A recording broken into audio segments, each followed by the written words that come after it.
paramilitarët sërbë e kishin marrë, ja kishin prej grus 7 zonë barkon, edhe kishin nxjerrë fëmijët në thik nanës, në prej barkut nanës me thik, e kanë nxjerrë fëmijën në bart nanës, edhe kanë vu në thik, ja ku e nxjerri terroristin shqiptar, fëmija në bart nanës terrorist, sipas sërbëve, edhe tjetra gazetë shkruante, viktimat në Kosovë më nuk numërohen. Aty në artikull shkruante që ushtria ka mbet pa municion, pa barna, pa ushqime, popullata civile është rrethekuar prej paramilitarëve serb, janë të i vratu, i masakru, s'kan ushqime të mjaftueshme, s'kan barna, janë të merr, më ka duk prej asaj kohë sa kam dalë në Maqedoni, çdo shqiptar që e kanë vrarë serbët, më duket që unë e pevroj, që s'po bëj më shumë për ta, ju mundu në atë time, në atë fuqinë time, në atë dijen time.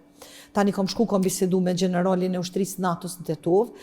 thash pse bili një shtet i NATO-s ma shpejt s'pe fut ushtrinë kombësore ma shpejt në Kosovë. Thash ka po prit ja dho 2 gazetat ja vendosin mi tavolin, thash çka po doni edhe mazi me ndodh. Fëmijë mbart noncën nxirrën, ky thash është terrorist, viktimat më në Kosovë nuk